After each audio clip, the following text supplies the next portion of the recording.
Hello, everyone, and welcome to CBA's At the Bar, a podcast where young and youngish lawyers discuss legal news, topics, stories, events, and whatever else we want to talk about. I'm your host, John Amarillo of Taft, Stettinius, and Hollister, and co-hosting the pod with me today is Chastidy Burns. Chastidy will, I think, be our new permanent co-host. So, Chastidy, why don't you introduce yourself to the audience a bit? Hi, everybody. I'm glad to be here. I am currently an assistant public defender in the Felony Trial Division of the Cook County Public Defender's Office, and I'm also the president of the Black Women Lawyers Association of Greater Chicago. Welcome, Chastidy. Thank you. So we have two guests today. First is Judge Clare McWilliams.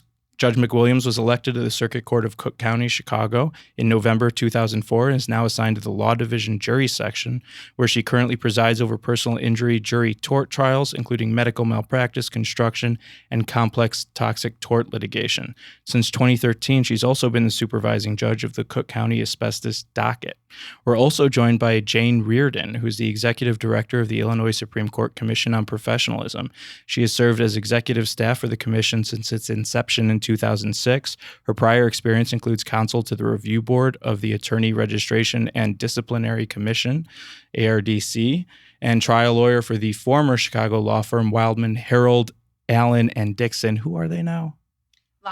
Locklord, that's right. And I can't keep track of all the mergers. It's been a couple iterations. Yeah, and the New York law firm Kelly, Dry, and Warren. Judge, Jayne, welcome to the podcast. Happy to be here. Thanks so much, John. I'm happy to be here as well. So as our audience could probably tell by Jayne's position, we're here to talk about civility in the legal profession today. I think everybody knows pretty much what a judge does, so we don't need to warm up with that. But Jayne, why don't you tell us about the Supreme Court Commission on Professionalism and what it does? Sure.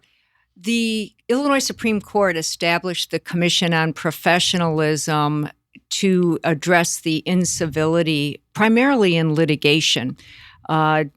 Justice Thomas was the mover behind the establishment, and he said he wanted lawyers to understand there's a difference between being assertive and being aggressive and dog eat dog in litigation, to get rid of that win at all costs mentality and get back to solving problems for the people of the state of Illinois. So in 2006, the court established the Commission on Professionalism, and I had just come off working for the ARDC and working in discipline cases for lawyers. So I really look forward to working proactively on the supporting the profession aspects of the Commission on Professionalism.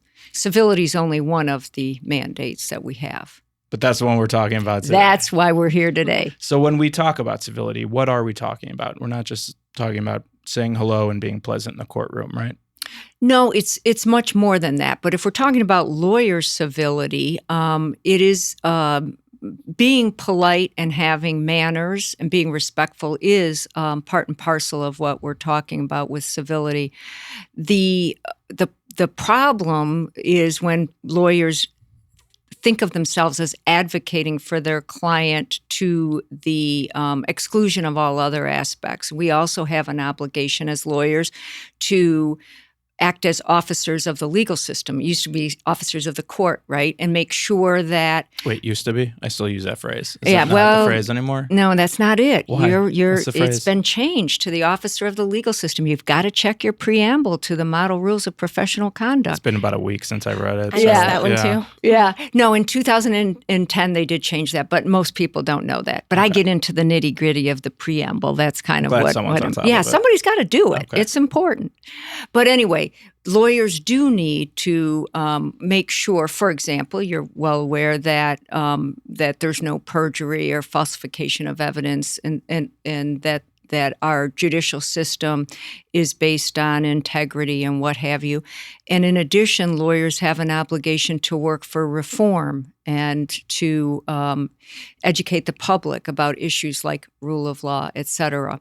So when we talk about civility, I like to think of lawyers wearing three hats: their obligations to their client, their obligations to the court or the legal system, and their obligations to the public.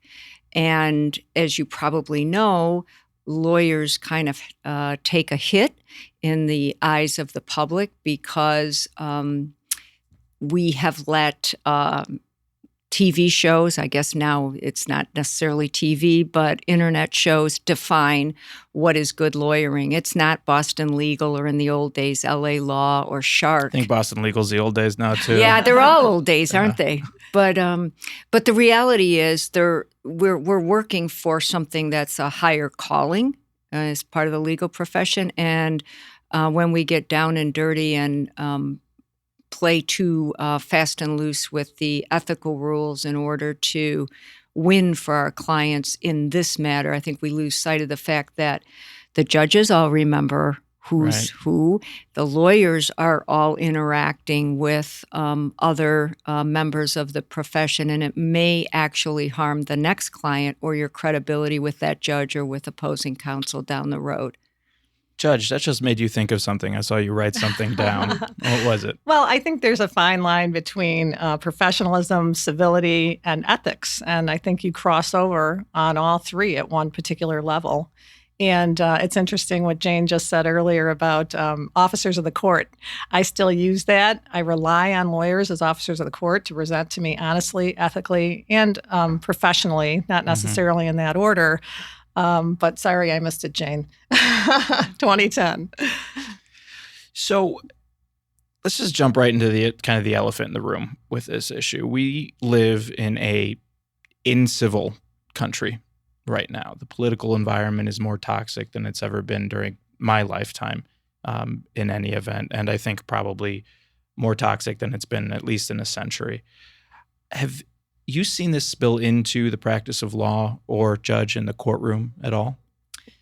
Sure. I want to say, first off, by and large, I think lawyers are extremely professional. And I do think because of TV shows, social media, all types of media now, lawyers continue to get a bad rap. But lawyers should know and appreciate how hard that they've worked to get where they have been and where they are, particularly with what type of law they practice and if they're in a courtroom and the clients that they represent. But we do see lack of professionalism in the court system. And as you know, I've prepared a top 10 list, which I'm happy to go through anytime. We'll get to that. We'll get to that. But it is unfortunate out there that lawyers do get the rap they do. But I love the profession. I think for the most part, lawyers are acting and behaving the way that they should be. And that's the optimistic viewpoint. Politics aside, I'm still getting a good feel in the courtroom for, as I said, the ethics and the professionalism. That's encouraging to hear. It is. Yeah. Jayne? I would agree. The vast majority of lawyers respect the license and the responsibility to represent others in the courts of law.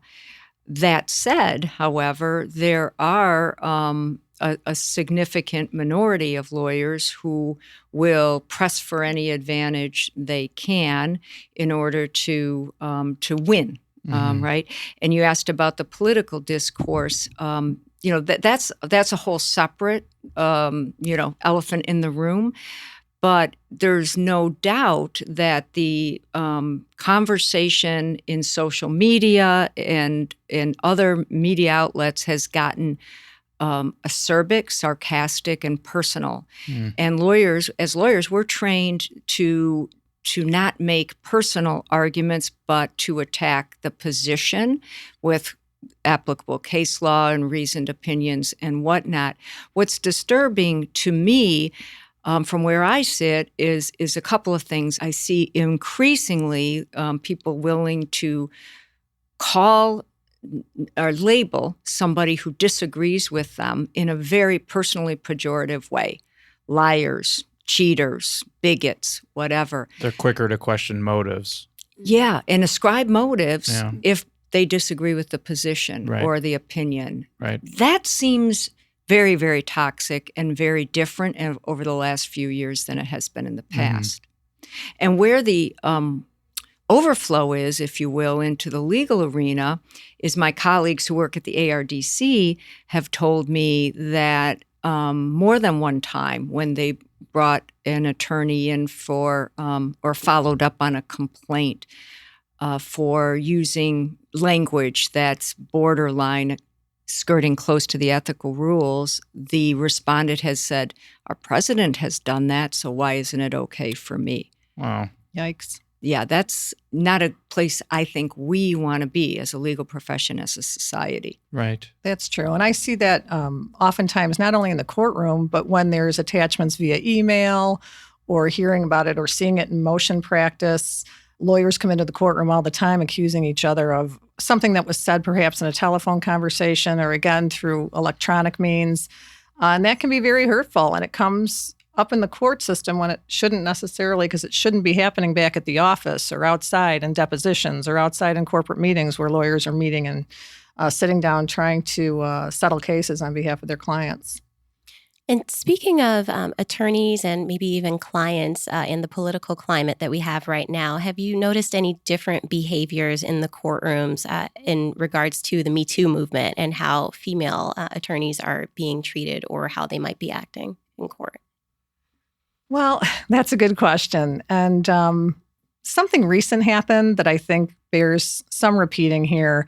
And it touched on, in my opinion, having to do with the Me Too movement. A colleague of mine, a fellow judge, told me that she walked into a meeting with lawyers and she received the once-over. We all know what the once-over is. And this is someone that dresses very professionally. There was nothing provocative, not that that would ever be a reason for that behavior, caveat there. But that happens. And I've seen it when I'm sitting up on the bench and we'll have some female attorneys coming into the courtroom and there's a handful of male attorneys sitting either at a counsel table or back in the gallery there. And it's just so inappropriate to be looking at how a female dresses, giving them the once-over, the up and down. You all know what I'm talking about. So my concern is that men, and I don't want to be sexist here, I suppose it could apply in other areas, but they keep their eyes focused on the eyes. So eye contact all the way around. If I could share something else that's a little bit different, not necessarily in the courtroom, but the Commission on Professionalism did a survey on professionalism. They did one in 2007 and again in 2014. And the results showed that the incivility was directed primarily to women, people of color, and young people. And that was the one category of incivility, which is strategic incivility. Incivility from lawyers? Yeah, lawyer to lawyer.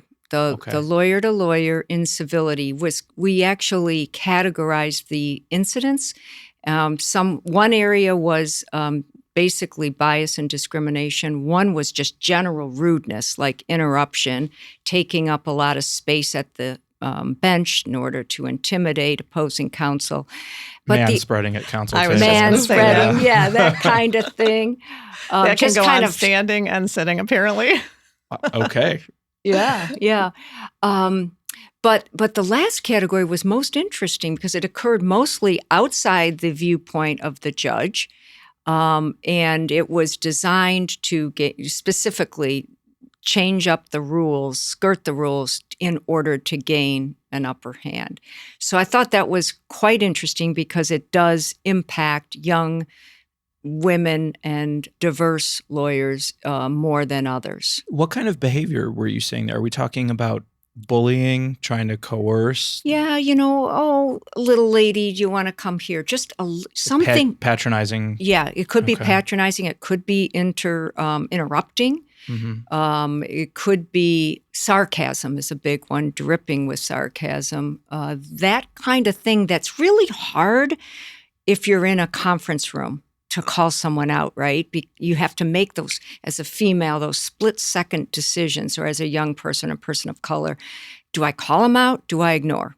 I usually ignored. That was what I did when I was practicing law. You're nodding. I am nodding. I do work in a courtroom every day, and a lot of what I see is very subtle from male attorneys. For example, I'll have a huge stack of files. Being a public defender, we have so many cases, so I'll come down to court with 10 to 15 files, and there will be private attorneys, male ones, in the courtroom, and they will start chatting me up in a way that they don't do to my male coworkers, seeing that I'm obviously trying to talk to my clients and trying to get work done. But it's that interruption and perhaps the assumption that maybe I don't have as much work to do as some of my male counterparts. Those subtle things are really interesting to see in the courtroom, and I've seen a lot of it lately. So how do you handle that?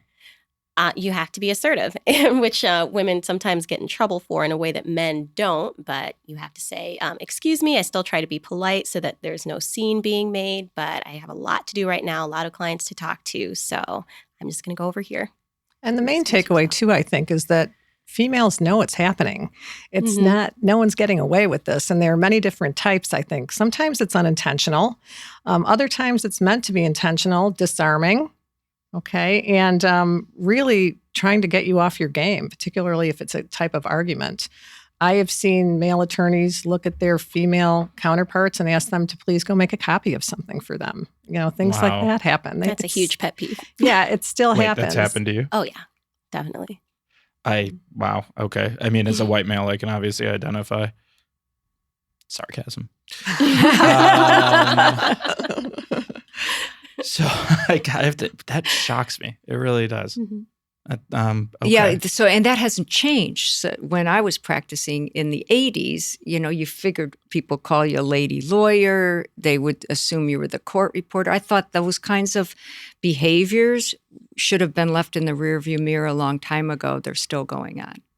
So I'm actually speechless. I'm never speechless. I think a part of it for me might also be age, because I think I do look a lot younger than I actually am. And so I think part of it might be age. And sometimes when I have a trial set, I'll actually wear my hair in a bun and put my reading glasses on just to look a little bit older so that doesn't happen. Oh, enjoy those days.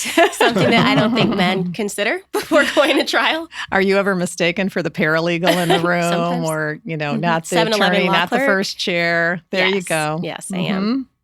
Can you be, I don't want to say confrontational in response, but I've had difficult opposing counsel before, where we're in settlement talks or something like that. And I just look across the table and I say, what are you doing? This isn't productive, your attitude. Let's be reasonable. If you need to take a break, that's fine. Usually they'll have an angry reaction and then calm down after a minute because they know I'm calling them out for acting unprofessionally. Is that something that you've seen let me phrase it this way. Is that something that would be as effective for women? I think it's effective for anyone, whether they're as receptive to a woman as a man is right, another I guess that's question. What I'm getting at. But I do think it is. It shows maturity that you realize the environment is really not productive to resolving the matter or whatever the discussion is. And I think taking a break or considering, hey, why don't we all get a cup of coffee, take a walk, resume. I have made up a conflict. Geez, I'm running out of time. I think we are at a breaking point here. Let's agree to reconvene next week or whatever. Right. And it could be just that someone's having a bad day. And then there's other situations where somebody's particularly pugnacious or quarrelsome, and that about their personality. So know that going in and take the appropriate measures to perhaps break more often or do what it is that you have to do to, represent your client in the best way that you can. Right. Or maybe poke the bear right before you go in front of the judge, right? Yes, that would be one of those intimidation tactics. You've got to know who you're dealing with and what the course of dealing has been up until then. So there's not one rule that would apply in all circumstances. It really depends. Sure. I think that's probably a good place for us to take a break. We'll be right back.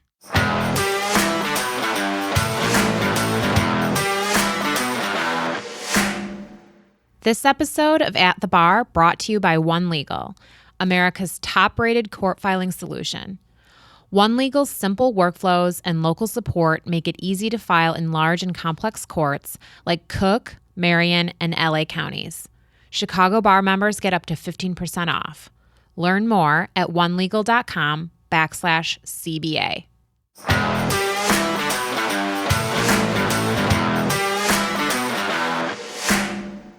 And we're back. So, Chastidy, we were having a great discussion, unfortunately, off the air a minute ago. And you said something that I thought was really interesting, which was you have to strike a balance as a practitioner between being professional in the courtroom and being civil and being an officer of the court or an officer of the legal system now, I suppose, and being seen as being a zealous advocate for your client, which is especially difficult for clients who don't have a legal background and I want a show to a certain degree to show that you care about them.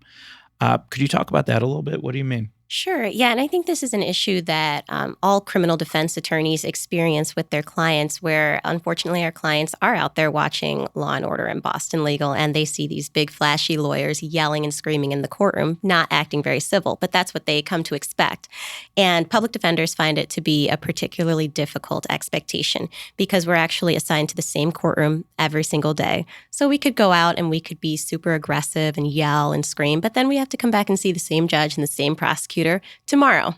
And so it's tough to strike a balance and explain to clients, well, in the long run, it's better for you and the rest of my clients that we don't act that way in court and that we try to express our points and make our arguments in as civil a way as possible. So that's something that I struggle with in the courtroom as well as many of my coworkers. Judge, we see that in the civil arena as well, right? Not just criminal. Sure we do. There's grandstanding and there's posturing that goes on by attorneys all the time. And I think that there's a distinction that needs to be made with a jury trial versus a bench trial or motions where, members of the public are not necessarily present sitting as jurors. Jurors pick up on everything. They know, they see unprofessional conduct. They hone in on it. We talk to jurors after jury trials.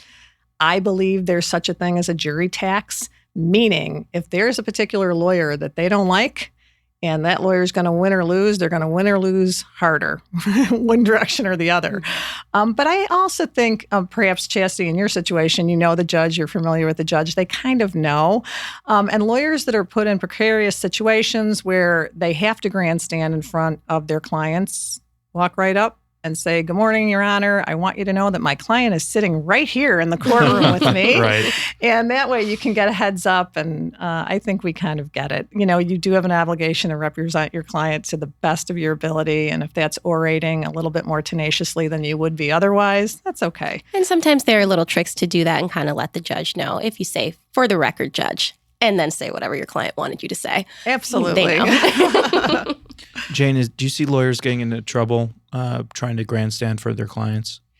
Actually, when I was working for the ARDC, there were very few cases that were prosecuted as ethical violations. You have to violate the rules of professional conduct in order to get disciplined. But lately, in the last 5 years or so, there have been some cases where lawyers have called their clients or opposing counsel exceedingly, frankly, vile and disgusting names. Those attorneys have gotten prosecuted. Now, oftentimes they also violate the ethical rules, so it's not the incivility or the unprofessional behavior alone. It's also unethical behavior. But it appears that the ARDC is taking a harder look at the unprofessional behavior and the strategic incivility that might be going on. Jayne, just as a follow-up to that, is that going on in the courtrooms or? No, not in the courtrooms. Yes, not in the courtrooms. Generally, it's letters or in ancillary proceedings like depositions. So that's one thing I was hoping to touch on, I should say, which is, from my experience, it seems like lawyers have a tendency to be less civil in emails for some reason. When they meet face-to-face, when they're talking on the phone, they are much more reasonable. But when we're dealing with written communications, there seems to be more posturing, more questioning of motives, more accusations. Why do you think that is? Is that just you can't pick up the tone of someone's voice? There's no visual cues? Well, actually, the way the brain science works with incivility and pejorative comments is, I think it's the amygdala. So you get an emotional response right away. So when I said letters, it actually was emails. So emails in particular, because of the rapidity of the turnaround, there's little time for reflection. So you don't go to that slower brain. It's a fast brain response. And so that's why emails tend to be really just a treasure trove of embarrassment. Yeah. Back when I started, you had a couple of days after you dictated a letter, and you could come and change it and tone down the response. But now people are just immediately responding in emails, and I think because of that, it's just escalating the bad Right. behavior. Right. It's interesting because when I got on the bench 14 years ago, email was still kind of a new or novel way of communicating with clients and with opposing counsel. And there was always a "Dear Mr. Smith" or a "Very truly yours" in an email. And I laugh now because it's just this chain of consciousness and, going back and forth so quickly. I think we lose that. And it's also like the guy out there that's stealing your identity, They're out in the background in cyberspace, not having anyone to answer to face. Right. But when you're face to face with someone, it's a different ballgame, Right. And I think that that's part of the problem today in this environment with lawyers that come before the bench that are meeting each other for the first time. They're looking at each other, hi, and they're having a little conversation because back in the old days, you had to pick up the telephone Right. and introduce yourself as opposing counsel and how are we going to move this case forward? What can we do? Those types of things. So, And the expectations of practice, it occurs to me now just talking about it, probably make it harder to be civil because we're expected to respond, if not within the hour, to that email very quickly. So in the past, perhaps practicing attorney could follow President Lincoln's rules. If something angers you, write a letter, stick it in the drawer, see if you feel the same way a couple days later. But now we can't do that. Now we could actually get into ethical trouble for being unresponsive. That wouldn't be considered, would not be considered responsive to our clients. So that's the conundrum. So but if you use that as a defense, I think that would be really good. Okay, I'll keep Abe that Lincoln. one in mind. He sort of knew what he was doing. So talking about things not to do or say, Judge, you're on the front lines every day. You see lawyer misbehavior. What are some of your biggest pet peeves, biggest no-nos that you see on a daily basis? All right, good of you to ask. And I took the opportunity before today to ask some of my colleagues, a lot of them. And we've honed in on the top 10 list isn't exactly, and I can tell you 1, 2, and 3 are probably all tied, but interrupting either the court or opposing counsel in front of the bench. So not only is that unprofessional, it really hurts you as counsel. The most effective lawyers are the ones that are stoic, with a poker face, and they do not respond in kind to arguments that are being made on the other side until, in fact, it's their opportunity to speak.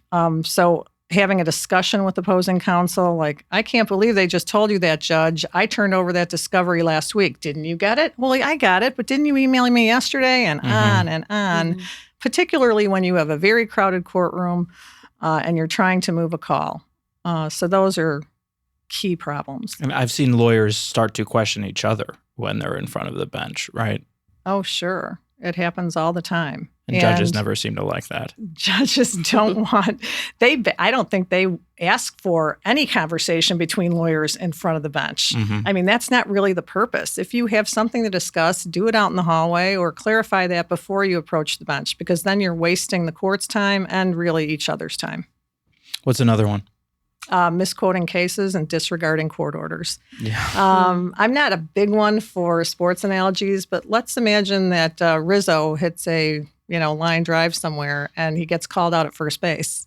The umpire says out. Right. Can you imagine if he's standing at the base and says, wait a minute, I want a second try, or I'm not leaving the base, or you're wrong. So court orders, particularly in discovery, are not really adhered to as much as they can be and they should be. And that's unfortunate. I think it's very frustrating for the court to set deadlines and then routinely have lawyers come before the court without any explanation and just say, I need additional time. It's After the fact. Always after the fact. I mean, if Really? you come in beforehand, that's the appropriate and professional Right. thing to do. Just You're an asking for agreement. leave of court to, have an extension of time. But, it's basically looking at the court saying, your orders have no teeth. This is meaningless because I've already violated it by several weeks' time. And there you go.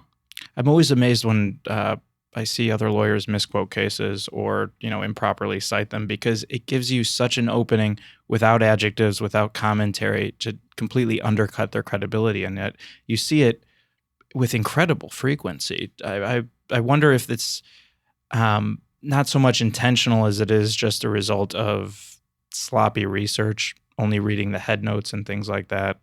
I think that's part of it. Also, lawyers become very routine, particularly with, say, motions in limine, for example. Mm-hmm. They're quoting cases that they're misapplying the law, or, again, they're just misquoting, and nothing really can be more embarrassing than having your opposing counsel say to the court, this case says exactly the opposite than what counsel has presented. Right. That is the worst. Yes. You left the word "not" out of that sentence, right? Exactly. Yeah. Just like our president left some wording out of a Russia conversation not too long ago. But that's embarrassing for you if you're a practicing lawyer. So misquoting cases, whether it's orally to the court or in written briefs or memorandum. You've got another one here, which is one I particularly love, not love to use, but I've got a story behind it. And it's using the phrase, with all due respect. How often do you hear that? A lot. Really? Yeah, I'd say at least on a weekly basis. And, I like to think as lawyers of, at least trial lawyers and litigators in the courtroom as wordsmiths, we should be using our words carefully and cautiously. We should be circumspect about what we say. And with all due respect means you have no idea, Judge, what you're talking about, and let me correct you right now. I actually saw a federal circuit court judge at a Seventh Circuit argument a few years ago interrupt counsel after he had used that same phrase. And he stopped him right in the middle of argument. He said, "Do you know what we hear? Do you know what judges hear when we hear that phrase?" And counsel said, I don't know, Judge. I'm sorry. I didn't mean anything by it. And the judge said, "It means you don't know what the F you're talking about. Let me correct you." And to hear that out of a federal circuit court judge's mouth, it left the appellant's attorney pretty speechless, but Right. It certainly seared the point into my mind for the rest Yes, of and my I life. agree with whoever that judge was. Absolutely. Yeah, he's one of the grumpier ones, so I'm guessing you could probably figure it out. So you've got another one here. Don't do anything in front of a jury that the jurors themselves are not permitted to do. What are we talking about there? Yeah, that's just bad practice, really. What I'm talking about there is bringing your caramel macchiato, if that's such a thing. I don't really know. That happens to be my drink. I love those too. That happens to be my kids' favorite drinks. That's all I know. But, you're bringing that into a courtroom. You're looking at your iPhones. You're looking at your iPads, doing things that jurors are not permitted to do. I mean, sometimes, depending on the court, they may not even be able to have a glass of water while they're sitting there listening to testimony. And that's just it's not a good idea all the way around. And I think it hurts you in the long run. Jesse, you're in court a lot. Do you find that pretty difficult to not look at your phone? I do, especially since when there isn't a trial going on, we are permitted to have our phones in court, the attorneys, in case we need to look at our schedule for a date or something like that. So it is kind of tough to be separated from the iPhone during trial, but it's better for your client. The more professional you look and the less irritated jurors are with you. So, and you know what's hilarious about that? No one thinks that the jurors know what they're doing. Like, really? You're looking down at your lap. Your hands are you're moving texting, in a you're circular Facebooking. motion. They know. Yeah, absolutely. So you're not hiding anything, especially from the judge who's sitting higher up in the courtroom and can basically see everything. Mhm. And the jurors can see as well. So there's another one here that I've seen a lot of lawyers use. Get to the point quickly and compliment the court. What do you mean by that? What I mean by that, and I don't mean so much compliment the court, but by the time you're getting to, let's say, oral argument on a motion for summary judgment, that judge has read every word of those extensive briefs. And I like to say, here, you've got a certain time limit or whatever you want to present to the court, and just emphasize your very strong points and then move on. Mm-hmm. Because otherwise, you just regurgitating what's in the written memorandum is not helping the court at all. And I think, again, it's wasting time, or perhaps it's grandstanding again, talking because your client's in the courtroom, and it's by and large unnecessary. Although it probably depends on which court you're in front of, right? I know it's as an appellate Absolutely. practitioner, some courts will be, just because of the way they decide cases, more familiar with the issues in the briefing than others. So it's sometimes important to lay a narrative foundation and that kind of thing. No doubt, John, you're doing everything perfectly in the appellate courts, I'm sure. I wouldn't go that far, but thank you. No speaking objections. So lawyers have I know they're improper, but I know a lot of trial lawyers, and I know a lot of trial lawyers use speaking objections. So What are your thoughts on that? Well, it just, trials get hot and heated, as we know, and it comes down to speaking objections lead to discussions, which leads to arguments, which leads to bickering in front of jurors, and that's something that should really never happen. And so we like to keep a lid on objections, and if the worst case scenario, I don't think the federal court does this as much, but because of the makeup in Cook County anyway, sidebars are required a little bit more frequency, because the cases come to us, that day, and we're getting familiar with the case instantaneously. So, but if there's something that you feel strongly about as an attorney that perhaps the court is missing, ask for that sidebar as opposed to getting into an argument with opposing counsel. Again, the jurors are watching that, and they're taking it home with them. So I'm going to throw a random question around the table, something that's not on this list. Pet peeves. Jayne? Related to incivility.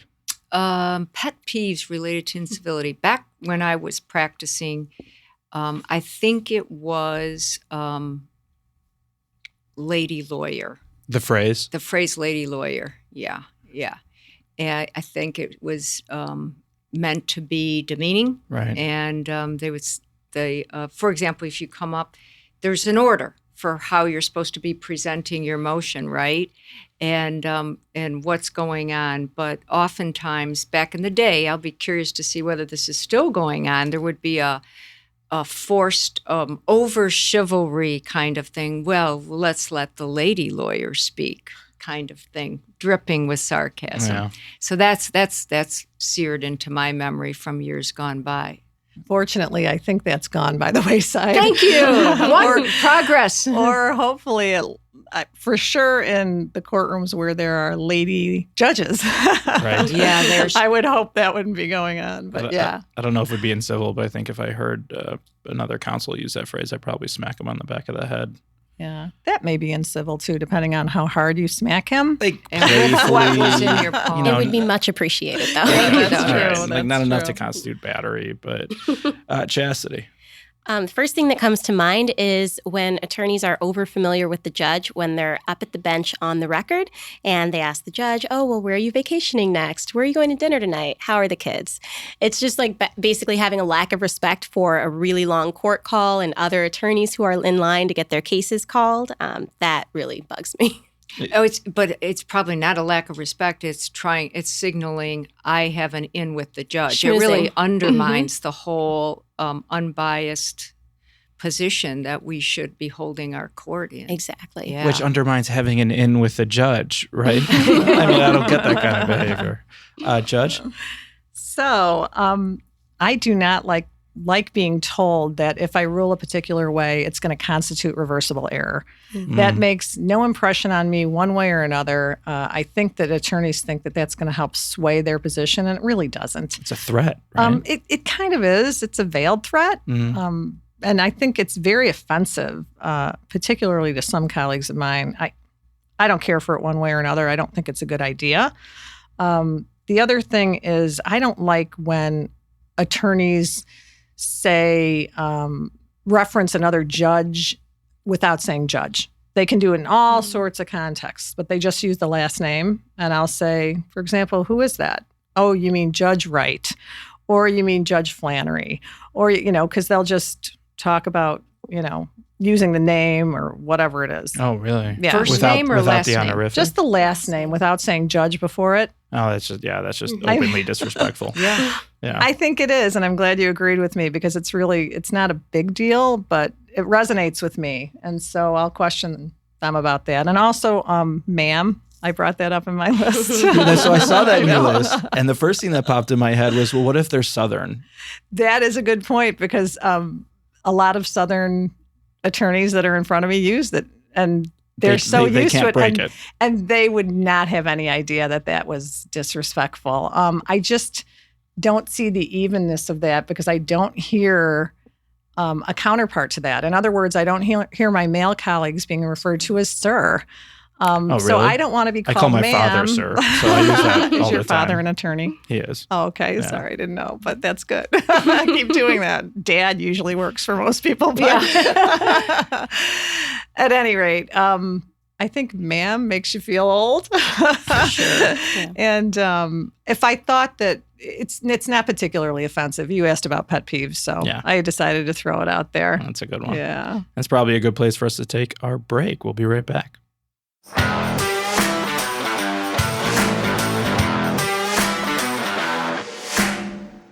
This episode of At the Bar brought to you by One Legal, America's top-rated court filing solution.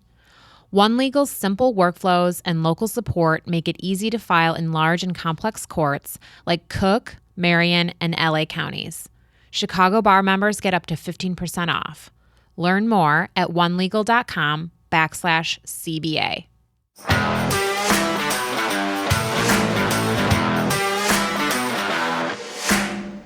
And we're back. So we like to close every podcast episode with a game we call Stranger Than Legal Fiction. The rules are pretty simple. Chastidy and I have done a little bit of research around the internet, hopefully verified our sources, found one law that's on the books somewhere in the U.S. that is real but weird for some reason, or strange or disturbing, pick your adjective. And then we've just made another one up completely, and we're going to poll you guys and each other to see if we can distinguish strange legal fact from fiction. Everyone ready? Ready. Chastidy, why don't you lead us off? Sure. Okay.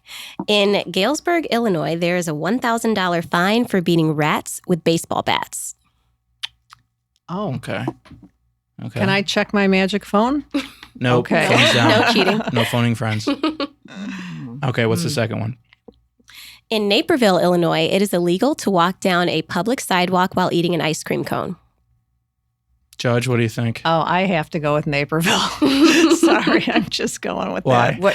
I don't know. It's such a beautiful suburb. They don't want that ice cream on the sidewalk. Just so our non-Illinois audience knows, Naperville, I think a number of years ago, was voted like the best suburb in America or something like that. Pleasantville or, That's exactly what I was just thinking. Yeah. Right. It is beautiful. So Pristine. There's no as ice are cream. the people. And Right. I think they all walk around with napkins and Yeah, it's Salads. it's a hellscape that I never want to go to. Just to be provocative here, I'll take the other one. I think the people in Galesburg have a thing with rats. So I think that is a real law. Wait, why? Why do the people in Galesburg have a thing with rats? The rats.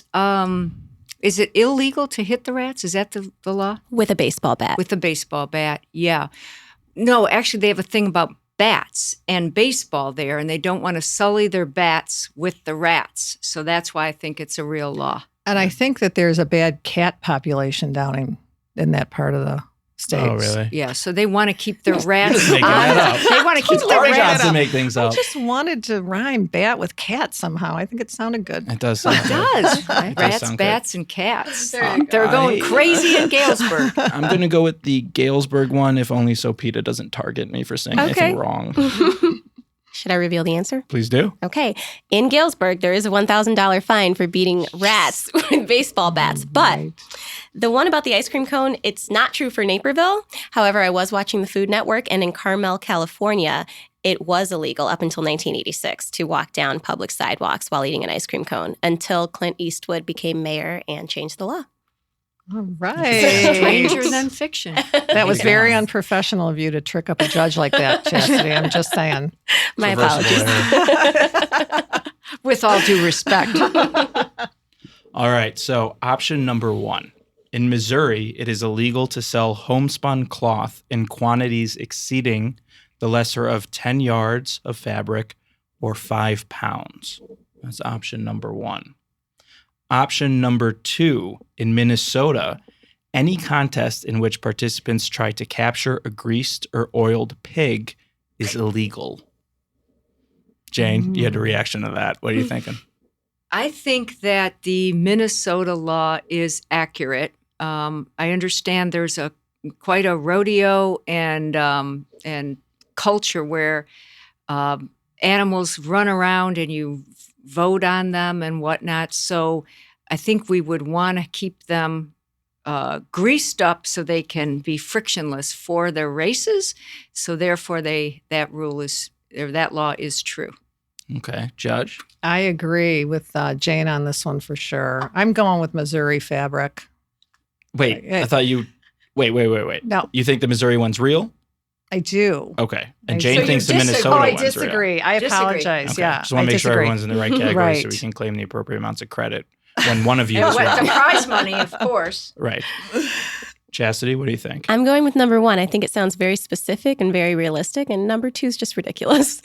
Which is why it's the real one. Aw. So I'll read it to you.